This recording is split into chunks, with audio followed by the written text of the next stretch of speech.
All right, here's a video here talking about kind of the heat of combustion and where we get some of the values that we see on our food. So here we go. This was an equation that we saw from last time at the end, and we see that again the amount of energy that the surroundings is taking on is equivalent to the as much as that the system is losing, and that's what we want to use because that's what we're going to use to understand what we're going to calculate in the next coming part. So the heat of combustion, how much energy is got from a combustion reaction. We can see that there are some values here. They are tabulated values that are also in your textbook. If you can access that again through the digital textbook as well, and that we would have your Appendix C, usually around page 1088 or about 1000, so somewhere around there. It varies from year to year a little bit. One of the big parts that we will see is that we can get about 890 kilojoules per mole of methane, or that's how much energy that we can, or enthalpy is there. Now, depending on how much methane you use will depend on how much energy that is from that. Now, those that use propane for their heating will see that you get actually a lot more energy from propane. And that's because the more carbon you have, the more energy that is present in those bonds. There's more potential energy in those bonds that we see. And if you look at the bottom, you will see that sucrose has an extremely high amount. And if you've ever, or even glucose, and if you've ever had worked with sugar and got a sugar burn because you were working and baking with sugar, it really hurts. That's because there's a lot of energy there, and there's a lot of heat involved to get that to be that way. So we kind of can see where those kind of work with, and where we can see, how much energy. So is propane more energy, give more heat energy from propane, but maybe the cost value comes into play, and so you might have to burn twice as much methane, but because it costs less, you can maybe equate out the value in some of those things. But it's something to consider and look at after you go with that. Now, how they utilize some of this information is also what's called bomb calorimetry. Bomb calorimetry is essentially, just as it kind of sounds, is that they ignite a object so that it burns or blows up inside the chamber.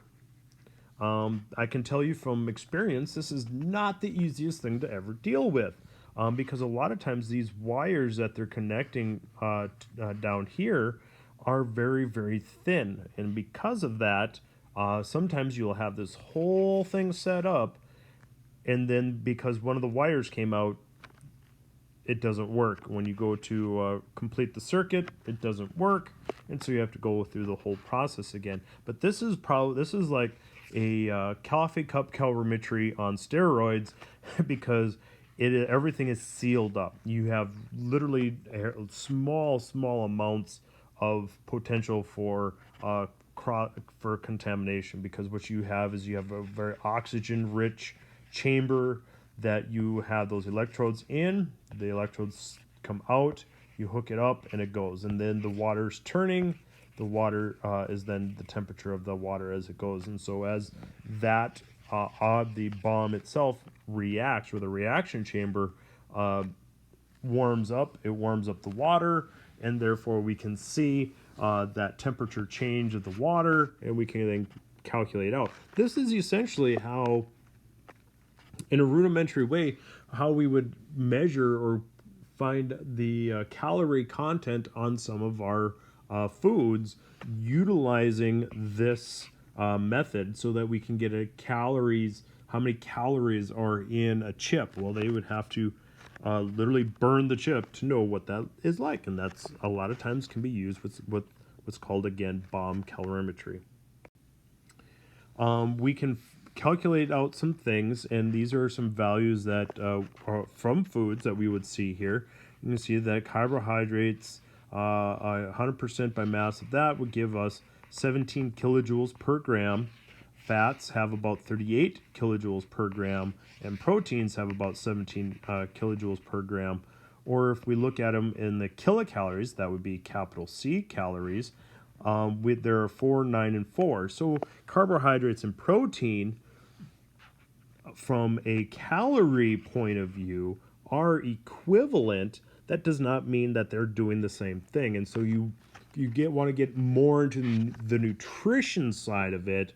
You'll see that that's kind of where some of those values come from. Is the proteins will help make or help repair some of our muscles better than a carbohydrate is. However, from a just pure calorie counting, and this is why just counting calories does not work. You actually need to make sure that you're getting the right amount of certain types of your carbohydrates, fats, and proteins. And so that's very important from there. It should, and why does the fats have much more energy? Because they have much more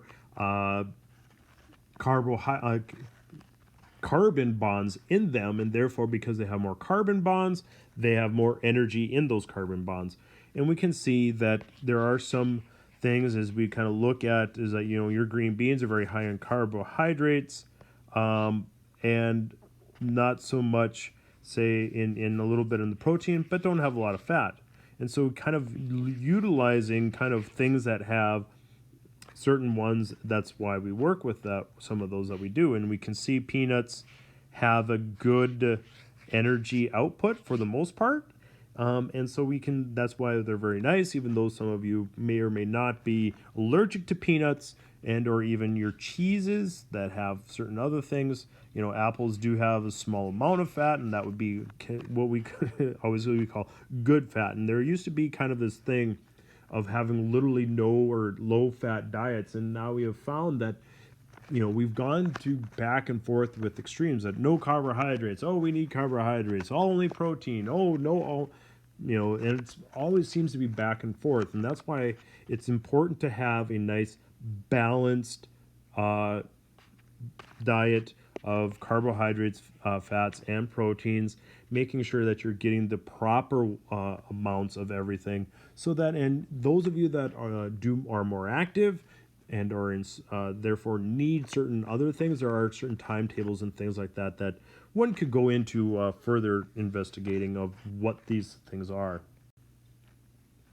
Now, when it comes to energy outputs for sources, we would say like wood or cellulose does have a large number of carbon atoms, and therefore also has a very large, and remember back we were talking about it was in kilojoules per mole. These are in kilojoules per gram, because again, can't always work with that, but they do have a fairly amount. We have different types of coal, making sure that we have athletic bituminous coal. These are based on Pennsylvania, because regional base of things, there are some other things that are going on with that.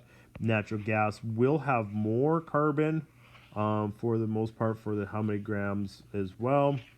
Hydrogen, you're looking at only hydrogen, their percentages, and therefore they're going to have a lot of fuel. And that's one of the things that we can look at as a potential source of energy. For some, it is a lot of hydrogen.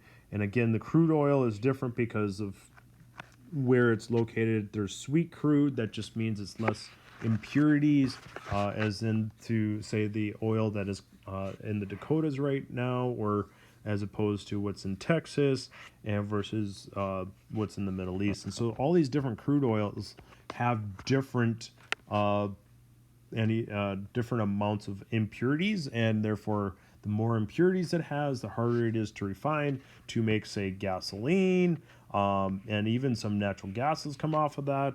And so where those energies come from, it really does change a little bit. So as we kind of see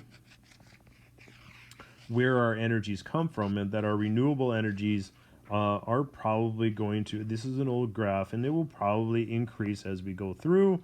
Nuclear energies are probably going to hold pretty constant, and that's mainly because we tend not to build too many new nuclear energy plants right now, although they do house and can produce large amounts of energy. It just then becomes the, what do we do with the waste? And some people, even though the waste is made safe, it's still not wanting to house it. So here's a lot of different things. You can use a lot of these things from the previous video and talking about the information that we need from specific heat from that, and we kind of utilize that information to help us get some of the information seen here in this little short video that we have for you on food and calorimetry.